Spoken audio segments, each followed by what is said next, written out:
अगर तुम स्कूल और कोचिंग साथ में कर रहे हो तो तुम्हारा आईआईटी जेईई में सिलेक्शन 10 टाइम्स मोर डिफ़िकल्ट होने वाला है। एंड ये सिर्फ मैं नहीं, बहुत सारे एस्पिरेंट्स मानते हैं। और इसी वजह से मैक्सिमम स्टूडेंट्स जेईई प्रिपरेशन के टाइम पर डमी स्कूल लेते हैं, क्योंकि जेईई के लिए आपको बहुत ज़्यादा सेल्फ स्टडी के लिए टाइम रिक्वायर्ड होता है। एंड अगर आप स्कूल जाते हो तो आपको ये टाइम नहीं मिलता है। एंड ये बात कोई कही सुनी बात नहीं है, ये मैंने भी एक्सपीरियंस की थी इन माई जेईई प्रिपरेशन।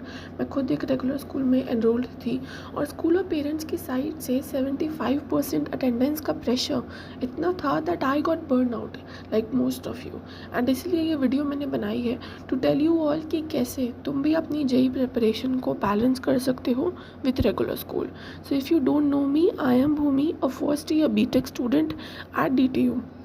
अब मैंने अपने रेगुलर स्कूल के साथ बिना किसी कोचिंग के जेईई 2025 क्रैक किया था। और इस चैनल पर मैं ऐसे बहुत सारे study tips, JEE preparation strategy और मेरे handmade free note PDF share करती हूँ, जो तुम्हारी जेईई प्रिपरेशन में एक बहुत बड़ा हेल्पिंग टूल हो सकते हैं। So you must check that out as well. अब बात करते हैं उन सभी जेईई एस्पिरेंट्स की जो डेली स्कूल जाते हैं या उन्हें स्कूल जाना पड़ता है, वो स्कूल में पढ़ते हैं। देखो यार, वेरी ऑनेस्टली, अगर जेईई के साथ तुम स्कूल जाते हो ना, तो तुम्हारी प्रिपरेशन 10 टाइम्स हार्डर होगी as compared to that student जो कोटा में डमी लेकर पढ़ रहा है।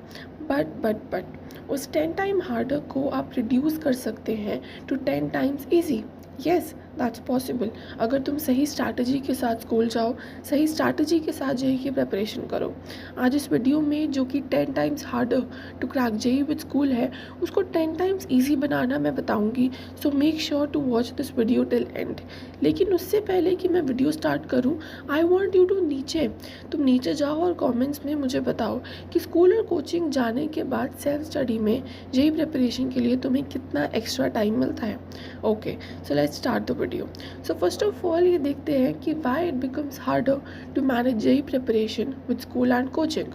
देखो, प्रैक्टिकली 24 घंटे में से 7 घंटे की स्टडी और 7 घंटे की तुम्हारी पढ़ाई हटाने के बाद 17 घंटे बचते हैं। अब इन अगर 17 घंटों में 8 घंटा स्कूल और 4 घंटा कोचिंग हटा दो तो तुम्हारे पास बचते हैं सिर्फ और सिर्फ 5 घंटे। और इन्हीं 5 घंटों में तुम्हें अपनी सारी एक्टिविटीज़ करनी है, जैसे कि नहाना, खाना, normal chit chat with family plus self study और होमवर्क। श्योरली ये सब एक साथ करना सबके लिए पॉसिबल नहीं होता और इसी वजह से लोग जो है वो स्कूल जाना अवॉइड करते हैं। लेकिन अगर तुमने भी मेरी ही तरह स्कूल में एडमिशन करा लिया है और तुम्हारे लिए 75% अटेंडेंस मेंटेन करना इम्पॉर्टेंट है, तो तुम्हें कोचिंग भी जाना है। सो लेट्स सी कि तुम कैसे अपनी जेईई प्रिपरेशन कर सकते हो। तो सबसे पहले तो स्कूल को मैनेज करने के बाद बात करते हैं। देखो यार, जो स्कूल था ना, मेरा जो स्कूल था वो साल में ऑन एन एवरेज 280 डेज़ खुलता था। And I am pretty sure कि तुम्हारा भी इतने ही दिन खुलता होगा। एंड हर स्कूल में आजकल बहुत ज़्यादा स्ट्रिक्ट रूल है, जैसे कि तुम्हें पता है, टू कंप्लीट 75% अटेंडेंस। तो अगर 280 का 75% निकालें तो तुम्हारे कुछ 210 दिन के आसपास आते हैं। 210 दिन तुम्हें स्कूल जाना ही पड़ेगा। अब 210 दिन स्कूल जाने के बाद 150 दिन बचते हैं और उनमें तुम फुल जेईई प्रिपरेशन कर सकते हो बिना किसी टेंशन के। See, you don't have to follow that typical school mindset. You have to utilise your school hours in JEE preparation. देखो, जितना ज़्यादा मिस कर सकते हो, जितना ज़्यादा क्लासेस मिस कर सकते हो अपनी क्लासेस को, उतना ज़्यादा मिस करो। मैं खुद अपनी जेईई प्रिपरेशन के टाइम पर सभी सब्जेक्ट्स में 75% अटेंडेंस ऑलमोस्ट पूरी कर चुकी थी। मैं वीक में ऑलमोस्ट सारे दिन स्कूल जाती थी। But what I used to do इसकी, मैं फिजिकली तो क्लास में होती थी बट मेंटली और emotionally I used to solve my JEE questions. मैं क्लास में बैठकर अपनी जेईई के क्वेश्चन सॉल्व कर रही थी। देखो, स्कूल पहले तो तुम मेरे वाली मिस्टेक बिल्कुल मत करना। सबसे पहले तो कोई भी मेरी वाली मिस्टेक नहीं करेगा कि you have to go to school daily. तुम जितना ज़्यादा हो सके उतना क्लासेस मत जाओ, मैक्सिमम उतना ही जाओ जितनी ज़रूरत है। लेकिन हाँ, अगर तुम्हारा स्कूल तुम्हारे साथ ऐसा है कि मान लो कोई कॉन्सेप्ट तुम्हारा कोचिंग में समझ नहीं आया है और तुम्हें वही कोई कॉन्सेप्ट है जो तुम्हारा कोचिंग में पढ़ाया गया और तुम्हें वहाँ नहीं समझ में आया, तो you can definitely go to school और स्कूल के टीचर से पढ़कर देखो। क्या पता तुम्हें वही चीज़ वहाँ पर ज़्यादा बेटर समझ में आ पाए। वहाँ पर तुम ऐसे कॉम्प्रोमाइज़ मत करना कि मेरी 75% पूरी हो गई है तो मैं स्कूल नहीं जाऊँगा। नहीं, जितना ज़्यादा स्कूल का तुम फ़ायदा बेनिफिट उठा सको उतना ज़रूर उठाओ। जितना ज़्यादा अगर तुम्हें बेनिफिट मिलता है, फ़ायदा मिलता है स्कूल जाकर, तो स्कूल ज़रूर जाओ। एंड प्लीज़ 100% अटेंडेंस के पीछे मत भागना। सर्टिफिकेट नहीं मिलने वाला तुम्हें कोई भी, डेली स्कूल जाओगे तो। देखो यार, वीक में एक दिन भी हॉलीडे कर लोगे ना तो भी इजीली 75% बन जाती है। एंड तुम्हें वीक में 2 दिन सेल्फ स्टडी के लिए मिल जाएंगे, संडे और एक दिन जो तुम हॉलीडे करोगे वो। Now coming to point number 2, ये मोस्ट इंपॉर्टेंट है। ये पॉइंट है कि अपने क्लास टीचर्स और अपने सब्जेक्ट टीचर से तुम्हें बना कर रखनी है। ये चीज़ मैंने भी अपने पर्सनल केस में एक्सपीरियंस की थी और तभी मैं तुमसे कह रही हूँ, अगर टीचर से पता है तुम बना कर रखोगे ना तो वो तुम्हें होमवर्क, असाइनमेंट्स, नोट्स सब में बहुत ज़्यादा हेल्प कर देंगे। इनफैक्ट तुम्हारी अटेंडेंस भी कई बार टीचर्स बढ़ा देते हैं if you are in good terms with them. तुम्हें किसी भी सब्जेक्ट में अगर अटेंडेंस कम है तो भी तुम्हारे टीचर्स बहुत हेल्प करते हैं। मैं खुद अपनी क्लास में हर टीचर से बहुत ही ज़्यादा अच्छे टर्म्स में थी और मैं इसीलिए ये चीज़ बोल रही हूँ कि तुम्हें भी अपने टीचर्स के साथ बहुत अच्छे टर्म्स में रहना है, तुम्हें अपने टीचर से बनाकर रखनी है। और मुझे याद है कि कैसे मैंने भी टीचर्स के मेरे बोर्ड्स के प्रिपरेशन में और मेरे जो एक्सटर्नल प्रैक्टिकल्स होते हैं, जब एक्सटर्नल टीचर्स आते हैं, कैसे मेरे खुद के स्कूल टीचर्स ने मेरी कितनी हेल्प करी थी। और तुम्हें भी ऐसे ही अपने सभी टीचर्स की गुड बुक्स में रहना है। इसके अलावा तुम्हें तो इसके अलावा भी तुम बहुत सारी चीज़ें करनी है। तुम्हें जो तुम्हारा स्कूल का होमवर्क है वो तुम ट्राई करो कि तुम स्कूल में ही फिनिश हो जाए। उसे किसी भी हाल में अगले दिन के लिए या ऑफ डे के लिए, छुट्टी वाले दिन के लिए मत छोड़ो। प्रैक्टिकल्स लिखने हैं, असाइनमेंट्स, ये सब स्कूल में ही फिनिश कर दो। उतना ही करो जितना तुम्हारा काम निकल जाए। लेकिन तुम्हें काम चोरी उस केस में बिल्कुल भी नहीं करनी है जहाँ तुम्हें लग रहा है कि वो तुम्हारी जेई प्रिपरेशन में हेल्प कर सकता है। जैसे कि कोई असाइनमेंट है जिसमें कुछ जेई लेवल के क्वेश्चन हैं, कोई ऐसा प्रैक्टिकल जो तुम्हारे जेई के कॉन्सेप्ट्स को और स्ट्रॉन्ग कर दे, ऐसे केस में तुम्हें अपना 150% देना है। Now coming to point number 3, point number 3 is divide your JEE preparation strategy, school going day and non school going day. जिस भी दिन तुम स्कूल जा रहे हो तुम्हें अपना दिन कुछ इस तरीके से प्लान करना है कि तुम उस दिन अपना सारा टाइम ऐसी चीज़ों में लगाओ जिसमें तुम्हारा कम फोकस रिक्वायर्ड है। तुम्हारे पास जो भी स्कूल में कोई भी खाली टाइम है, जैसे कि कोई खाली पीरियड है, गेम्स पीरियड है, लाइब्रेरी पीरियड है, या कोई ऐसा पीरियड है जिसमें तुम्हें लग रहा है कि यार टीचर भी पढ़ा रहा, ये कई पीरियड ऐसे भी होते हैं जहाँ पे teachers are just doing time pass, तो तुम्हें वहाँ पर क्या करना है, तुम्हें अपना टाइम वहाँ पर वेस्ट नहीं करना है। अपना टाइम यूटिलाइज़ करो और जितना हो सके उतना ज़्यादा अपनी पढ़ाई पर फोकस करो। तुम्हें ये चीज़ भी वहाँ पर ट्राई करके देखना, और तुम ट्राई करके देखना, this is very very beneficial.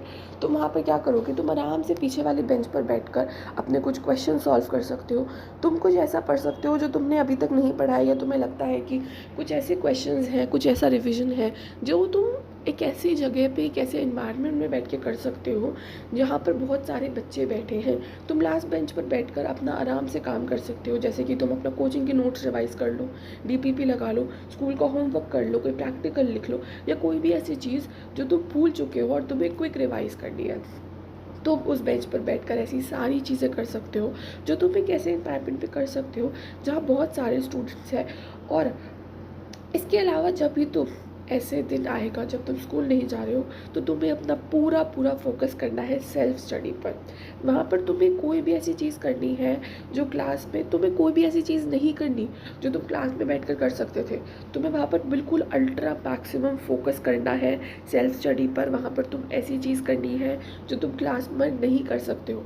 जैसे जेई लेवल के क्वेश्चंस लगाएंगे, हम आराम से लेंदी क्वेश्चन सॉल्व करेंगे, अच्छे डीपीपी मॉड्यूल सॉल्व करेंगे, अपनी कोचिंग के टेस्ट देंगे, मॉक टेस्ट देंगे, सब कुछ करेंगे।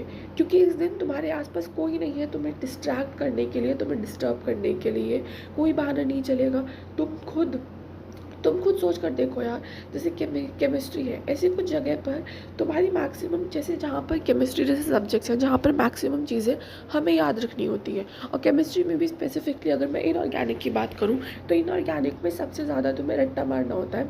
और केमिस्ट्री में इनऑर्गेनिक जैसे मैंने बताया तो तुम्हें सबसे ज़्यादा चीज़ें भूल जाते हो मैक्सिमम टाइम पर, तो तुम्हें चीज़ें याद नहीं रहती। अगर तुम इस चीज़ को बार बार गो थ्रू नहीं करोगे, जैसे कि मैंने खुद केमिकल बॉन्डिंग को कम से कम 1000 बार पढ़ा होगा, एंड पढ़ा क्या होगा, बस गो थ्रू किया, बार 2 बार नोट्स पलटो, पलट कर देखो नोट्स को। और एक चीज़ जब तुम बार रिपीटेडली देखते हो ना तो वो तुम्हारे दिमाग में, हमारे सबकॉन्शियस माइंड में फीड हो जाती है। एंड ऐसे केस में जब तुम स्कूल में हो, तुम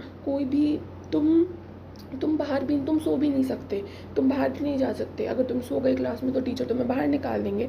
एंड अब खाली बैठे हो तो तुम क्या कर सकते हो, जब भी तुम खाली बैठे हो, तुम्हारे पास बहुत ज़्यादा टाइम है, तो तुम अपना टाइम वेस्ट क्यों कर रहे हो? एक बार chemical bonding S block P block खोल के देख लो ना, पलट कर देखो पेजेस को, तुम्हें याद हो जाएगा वो। अगर तुम 1-2 हफ्ते हर दिन ये डिसाइड कर लो कि मैं हर दिन क्लास में एक page for example P block की रीडिंग करूँगा, तुम ये दिन अगर ये चीज़ तुम अगर 2-3 हफ्ते 2-2.5 हफ्ते भी करते हो, तो तुम्हारा पूरा पी ब्लॉक फिनिश हो जाएगा ईजिली। और इसके साथ साथ अगर तुम्हारी 75% वाला मॉडल अप्लाई कर लिया, तो वैसे भी तुम्हें 2 दिन वीक में मिल ही जाएंगे। उस 2 दिन में तुम स्कूल नहीं जाओगे और तुम घर पर ही रहोगे। तो ट्राई करो जितना भी हॉलीडे वाले दिन है, या जैसे कि संडे है, जिस भी दिन तुम स्कूल नहीं जा रहे हो, उस दिन तुम 4 घंटे पर सब्जेक्ट को दोगे, फिजिक्स केमिस्ट्री और मैथ्स। और साथ में कुछ ये भी ट्राई करो कि तुम मॉक टेस्ट दो, ताकि तुम्हें ये पता चले कि तुम कहाँ पर स्टैंड कर रहे हो, अपनी प्रिपरेशन लेवल पर हो, तुम्हारी प्रिपरेशन किस लेवल पर हो रही है, और हो रही है या नहीं हो रही। देखो, ये तो हो गई स्कूल की बात। नेक्स्ट आते हैं ऐसे केस जहाँ तुम स्कूल फुल टाइम नहीं जाते, लेकिन तुम्हारी कोचिंग रेगुलरली चल रही है। इन बोथ द केसेस तुम्हारी जो कोचिंग है, ऑनलाइन हो या ऑफलाइन, बट ये मैं मान के चल रही हूँ कि तुम्हारी जो कोचिंग है वो ऑफलाइन है, और 6 घंटा चले जाते हैं तुम्हारी कोचिंग में आराम से। क्योंकि अगर तुम डमी स्कूल लेकर, मैक्सिमम बच्चे क्या करते हैं, वो डमी स्कूल लेकर दे गो टू कोटा, और कोटा में यही मॉडल होता है कि कम से कम 6 घंटा आपकी कोचिंग में जाते हैं। तो अगर प्रिपेयर करते हैं जहाँ पर उनकी क्लासेस 5-6 घंटा जाती हैं दिन में ना, अगर उन 6 घंटे को हटा दें तो आइडियल, अगर तुम घर पर आकर 6 घंटा सेल्फ स्टडी करते हो, तो तुम्हारी प्रिपरेशन बहुत अच्छे लेवल पर हो जाती है और इम्प्रूव भी होती है तुम्हारी प्रिपरेशन। अब तुम्हें इस 6 घंटे सेल्फ स्टडी को 2 पार्ट्स में डिवाइड करना है। 3 घंटा तुम्हें लगाने हैं concept revision for all the subjects, DPPs, solve examples, and 3 घंटा for pure practice to strong those concept जो तुमने पिछले 3 घंटे में पढ़े हैं। जैसे कि कोई रेफरेंस बुक लगानी है तुम्हें, या कुछ PYQ सॉल्व करने हैं। And lastly most important part है कि तुम्हें एक शॉर्ट टाइम टेबल मैं दे रही हूँ for both the cases. Please इसको रेफ़र करो अपने अकॉर्डिंग, इसमें कुछ चेंजेस करो और इस टाइम टेबल को बनाओ। केस 1, जब तुम स्कूल और कोचिंग दोनों साथ में कर रहे हो, देखो तुम्हारे स्कूल और कोचिंग का टाइम 12 घंटे, स्लीप का टाइम 7 घंटे, 3 घंटा पढ़ाई और 2 घंटा अदर टास्क। हॉलीडे में तुम 3 घंटा हर सब्जेक्ट को दे सकते हो अलॉन्ग विथ सब टेस्ट। तो फिजिक्स केमिस्ट्री मैथ को तुम 3-3 घंटा दोगे, और उसके साथ पे अगर टाइम बचता है तो तुम एक मॉक टेस्ट भी दोगे ना। कमिंग टू केस नंबर 2, जहाँ पर तुम सिर्फ कोचिंग जा रहे हो, तो 5 घंटे की कोचिंग हटा दी, 6 घंटा सोने के बाद तुम 6 से 8 घंटा सेल्फ स्टडी में दोगे, और उस 6 से 8 घंटा सेल्फ स्टडी के बाद हमारे पास बचते हैं कुछ 4-5 घंटे for your other task. So now coming, now very important, so instead of making entire thing a problem, इसको सोल्यूशन की तरह देखो। ज़्यादा स्कूल जाओ, अगर तुम्हें स्कूल जाते हो तो वहाँ भी टीचर से डाउट पूछो। NCERT बहुत स्ट्रॉन्ग कर लो, NCERT को भी अपने NCERT के कोई भी डाउट्स है अपने तुम स्कूल के टीचर से पूछो, क्योंकि ऑब्वियसली तुम्हारे कोचिंग के टीचर्स NCERT जैसे सिली डाउट्स को कभी भी एंटरटेन नहीं करेंगे, और क्या पता तुम्हारे स्कूल के टीचर्स ज़्यादा अच्छे से पढ़ा पाएँ NCERT को, और NCERT को तुम स्कूल में ही सॉल्व कर लो। ये सारी चीज़ें तुम्हें बहुत हेल्प करेंगी, trust me on this, because यार ऐसे भी बहुत बच्चे हैं जो कोटा चले जाते हैं, बहुत मेहनत करते हैं प्रिपरेशन में, उनके टेस्ट में बहुत बढ़िया नंबर आ रहे होते हैं, वो मॉक टेस्ट में टॉप कर रहे होते हैं, लेकिन वापस जब घर आते हैं ना, तो उनकी बोर्ड्स में उतने अच्छे मार्क्स नहीं आते, और फिर वो रो रहे होते हैं बैठकर कि यार मेरे बोर्ड्स में तो मार्क्स आए ही नहीं। अब वो रो रहे होते हैं, उन्हें समझ ही नहीं आता कि अब हम क्या करें। तो ये सारी चीज़ें तुम्हारे साथ नहीं होंगी, ये बहुत पॉजिटिव पॉइंट है। अब कोई भी ऐसा नहीं होगा जो अपना 100% नहीं देगा आई गेस इस वीडियो के बाद। तो तुम स्कूल जा रहे हो, कोचिंग जा रहे हो, डजेंट मैटर, तुम अपना 150% दो। स्कूल के साथ तुम्हें अपना 150% कैसे देना है वो तुम्हें मैंने इस वीडियो में बता दिया है। सो या that's it for today's video, and I hope you like the video. अगर तुम्हें वीडियो अच्छी लगी है तो लाइक करना मत भूलना, चैनल को सब्सक्राइब करना। अगर वीडियो अच्छी नहीं लगी है तो डिसलाइक भी करना, और कमेंट्स में ज़रूर बताना कि how can I improve on something. Thank you.